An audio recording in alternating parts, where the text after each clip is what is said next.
ನಮಸ್ಕಾರ ಸ್ನೇಹಿತರೆ, ಎಲ್ಲರಿಗೂ ಸಂಚಾರಿ ಸುದ್ದಿ ಯೂಟ್ಯೂಬ್ ಚಾನಲ್ಗೆ ಸ್ವಾಗತ. ಈ ಒಂದು ವಿಡಿಯೋದಲ್ಲಿ ಇಪಿಎಫ್ಒ ಮೂಲಕ ಪಿಂಚಣಿ ಹಣವನ್ನ ಪಡಿತಾ ಇರುವಂತಹ ಪ್ರತಿಯೊಬ್ಬ ಪಿಂಚಣಿದಾರರಿಗೆ ಸಂಬಂಧಪಟ್ಟಂತೆ ಇಪಿಎಫ್ಒ ಪಿಂಚಣಿ ಹಣ ಹೆಚ್ಚಳಕ್ಕೆ ಸಂಬಂಧಪಟ್ಟಂತಹ ಕೆಲವೊಂದಿಷ್ಟು ಪ್ರಮುಖವಾದಂತಹ ಅಪ್ಡೇಟ್ಗಳು ಇದೀಗ ಕೇಂದ್ರದ ಮೂಲಗಳಿಂದ ಲಭ್ಯವಾಗ್ತಾ ಇದಾವೆ ಸ್ನೇಹಿತರೆ. ಹೌದು ಸ್ನೇಹಿತರೆ, ಈಗಾಗಲೇ ಏನು ಸುಪ್ರೀಂ ಕೋರ್ಟ್ ಆದೇಶ ಹೊರಡಿಸಿದ್ರು ಕೂಡ ಇನ್ನೂ ಕೂಡ ಕೇಂದ್ರ ಸರ್ಕಾರದ ವತಿಯಿಂದ ಇಪಿಎಫ್ಒ ಮೂಲಕ ಪಿಎಫ್ ಹಣವನ್ನ ಪಡಿತಾ ಇರುವಂತಹ ಪ್ರತಿಯೊಬ್ಬ ಗ್ರಾಹಕರಿಗೆ, ಪ್ರತಿಯೊಬ್ಬ ಪಿಂಚಣಿದಾರರ ಪಿಂಚಣಿ ಹಣವನ್ನ ಹೆಚ್ಚಳ ಮಾಡಬೇಕು ಎಂಬುದರ ಬಗ್ಗೆ ಬಹುದಿನಗಳ ಬೇಡಿಕೆಯಾಗಿದ್ದು, ಈಗಾಗಲೇ ಅದಕ್ಕೆ ಸಂಬಂಧಪಟ್ಟಂತೆ ಇಪಿಎಫ್ಒ ಪಿಂಚಣಿ ಹಣ ಹೆಚ್ಚಳಕ್ಕೆ ಸಂಬಂಧಪಟ್ಟಂತಹ ಕೇಂದ್ರದ ಮೂಲಗಳಿಂದ ಕೆಲವೊಂದಿಷ್ಟು ಪ್ರಮುಖವಾದಂತಹ ಚರ್ಚೆಗಳು ನಡೆದಿದ್ದಾವೆ ಸ್ನೇಹಿತರೆ.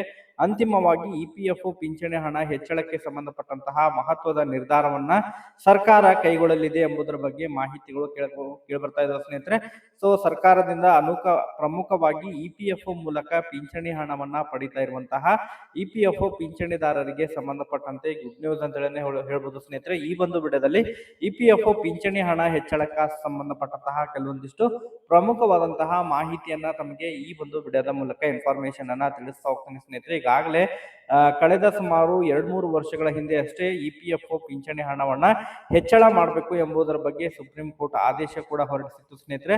ಏನು ಕನಿಷ್ಠ ಪಿಂಚಣಿ ವ್ಯವಸ್ಥೆ ಅಡಿಯಲ್ಲಿ ಪ್ರತಿ ಮಾಸಿಕವಾಗಿ 7,500 ಕನಿಷ್ಠ ಪಿಂಚಣಿಯನ್ನ ನೀಡಬೇಕು. ಈಗಾಗಲೇ ಕೆಲವೊಂದಿಷ್ಟು ರಾಜ್ಯಗಳಿಗೆ ಸುಮಾರು 2,000 ಹಿಡ್ಕೊಂಡು 3,000ವರೆಗೆ ಪಿಂಚಣಿಯನ್ನ ನೀಡ್ತಾ ಇದ್ದಾರೆ. ಬೇರೆ ರಾಜ್ಯಗಳು ರಾಜ್ಯ ಸರ್ಕಾರದ ವತಿಯಿಂದ ಹೆಚ್ಚುವರಿಯಾಗೂ ಕೂಡ ಪಿಂಚಣಿಯನ್ನ ನೀಡ್ತಾ ಇದ್ದಾರೆ.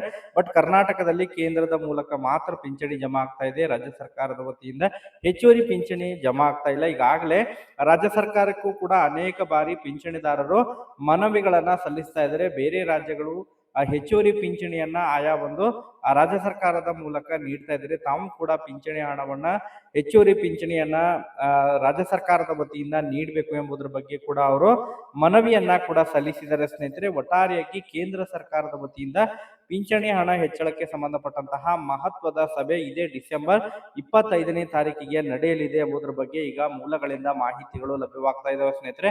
ಈಗ ಮಾಸಿಕ ಪಿಂಚಣಿ ಹೆಚ್ಚಳಕ್ಕೆ ಸಂಬಂಧಪಟ್ಟಂತೆ ಏನು ಕನಿಷ್ಠ ಪಿಂಚಣಿಯನ್ನ ನೀಡಬೇಕು, ಆರ್ಥಿಕ ಭದ್ರತೆಯನ್ನ ನೀಡುವಂತಹ ಉದ್ದೇಶದಿಂದ ಏನು ಪ್ರಸಕ್ತ ನೀಡ್ತಾ ಇರುವಂತಹ ಪಿಂಚಣಿ ಈಗಾಗಲೇ ಪ್ರಸಕ್ತ ಬೆಲೆ ಏರಿಕೆಯಿಂದಾಗಿ ಪಿಂಚಣಿದಾರರು ಸಂಕಷ್ಟದಲ್ಲಿದ್ದಾರೆ. ಆ ಒಂದು ಕಾರಣಕ್ಕಾಗಿ ಪಿಂಚಣಿದಾರರ ಪಿಂಚಣಿ ಹಣವನ್ನ ಹೆಚ್ಚಳ ಮಾಡಬೇಕು ಎಂಬುದರ ಬಗ್ಗೆ ಬಹುದಿನಗಳ ಬೇಡಿಕೆಗೆ ಸಂಬಂಧಪಟ್ಟಂತೆ ಇದೇ ಡಿಸೆಂಬರ್ 25ನೇ ತಾರೀಕಿಗೆ ಮಹತ್ವದ ಸಭೆಯನ್ನ ಮಾಡೋದ್ರ ಮೂಲಕ ಪಿಂಚಣಿ ಹಣವನ್ನ ಹೆಚ್ಚಳಕ್ಕೆ ಸಂಬಂಧಪಟ್ಟಂತಹ ಮಹತ್ವದ ನಿರ್ಧಾರವನ್ನ ತೆಗೆದುಕೊಳ್ಳಲಿದ್ದಾರೆ ಸ್ನೇಹಿತರೆ. ಪ್ರಸಕ್ತ ಮಾಹಿತಿಗಳ ಪ್ರಕಾರ ಈಗಾಗಲೇ ತಮ್ಮ ಒಂದು ಸೇವಾ ಅವಧಿ ಹಾಗೂ ಈ ಹಿಂದೆ ಅವರು ನೀಡಿರುವಂತಹ ಕೊಡುಗೆಯ ಆಧಾರದ ಮೇಲೆ ಪಿಂಚಣಿ ಹಣವನ್ನ ಹೆಚ್ಚಳ ಮಾಡುವಂತಹ ನಿರೀಕ್ಷೆ ಇದೆ ಎಂಬುದರ ಬಗ್ಗೆ ಮಾಹಿತಿಗಳು ಕೇಳಬರ್ತಾ ಇದಾವೆ ಸ್ನೇಹಿತರೆ. 20 ವರ್ಷ ಸೇವೆಯನ್ನ ಪೂರ್ಣಗೊಳಿಸಿರುವಂತವರಿಗೆ ಸುಮಾರು 7,000ವರೆಗೆ ಪಿಂಚಣಿಯನ್ನ ನೀಡಬೇಕು. ಅದರ ಜೊತೆಗೆ 25 ವರ್ಷ ಸೇವೆಯನ್ನ ಸಲ್ಲಿಸಿರುವವರಿಗೆ ಕನಿಷ್ಠ 10,500 ಪಿಂಚಣಿಯನ್ನ ನೀಡಬೇಕು. 30 ವರ್ಷ ಸೇವೆಯನ್ನ ಸಲ್ಲಿಸುವವರಿಗೆ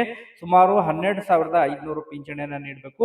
35 ವರ್ಷಕ್ಕಿಂತ ಹೆಚ್ಚು ಸೇವೆಯನ್ನ ಸಲ್ಲಿಸುವವರಿಗೆ ಸುಮಾರು ಮಾಸಿಕ 15,000ವರೆಗೆ ಪಿಂಚಣಿಯನ್ನ ನೀಡಬೇಕು ಎಂಬುದರ ಬಗ್ಗೆ ಈಗ ಒತ್ತಾಯವನ್ನ ಮಾಡ್ತಾ ಇದ್ದಾರೆ ಸ್ನೇಹಿತರೆ. ಅದಕ್ಕೆ ಸಂಬಂಧಪಟ್ಟಂತಹ ಮಹತ್ವದ ನಿರ್ಧಾರ ಕೂಡ ಇದೇ ಡಿಸೆಂಬರ್ 25ನೇ ತಾರೀಕಿಗೆ ಕೇಂದ್ರದಲ್ಲಿ ಇಪಿಎಫ್ಒ ಪಿಂಚಣಿ ಹಣ ಹೆಚ್ಚಳಕ್ಕೆ ಸಂಬಂಧಪಟ್ಟಂತಹ ಮಹತ್ವದ ಸಭೆ ನಡೆಯಲಿದೆ.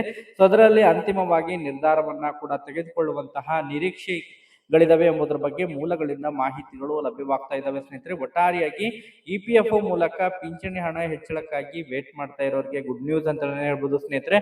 ಇನ್ನೊಂದು ವಾರದ ಒಳಗಾಗಿ ಪಿಂಚಣಿ ಹಣ ಹೆಚ್ಚಳಕ್ಕೆ ಸಂಬಂಧಪಟ್ಟಂತೆ ಕೇಂದ್ರದಿಂದ ಗುಡ್ ನ್ಯೂಸ್ ಕೂಡ ದೊರಕುವಂತಹ ನಿರೀಕ್ಷೆ ಇದೆ ಎಂಬುದರ ಬಗ್ಗೆ ಮಾಹಿತಿಗಳು ಲಭ್ಯವಾಗ್ತಾ ಇದಾವೆ ಸ್ನೇಹಿತರೆ. ನಿರಂತರವಾಗಿ ಅದರ ಬಗ್ಗೆ ಅಪ್ಡೇಟ್ಗಳು ಲಭ್ಯವಾದರೆ ತಮಗೆ ಮಾಹಿತಿಯನ್ನ ಕೂಡ ತಿಳಿಸುವಂತಹ ಪ್ರಯತ್ನ ಕೂಡ ಮಾಡ್ತಾ ಹೋಗ್ತೀನಿ ಸ್ನೇಹಿತರೆ. ಅದರ ಜೊತೆಗೆ ಡಿಎ ಹೆಚ್ಚಳ ಕೂಡ ಮಾಡಬೇಕು ಎಂಬುದರ ಬಗ್ಗೆ ಕೂಡ ಈಗ ಒತ್ತಾಯವನ್ನ ಮಾಡ್ತಾ ಇದ್ದಾರೆ. ಅದ್ರ ಬಗ್ಗೆ ಕೂಡ ಮಾಹಿತಿಗಳನ್ನ ತಮಗೆ ತಿಳಿಸುವಂತಹ ಪ್ರಯತ್ನ ಕೂಡ ಮಾಡ್ತಾ ಇರ್ತೀವಿ. Thank you for watching this video.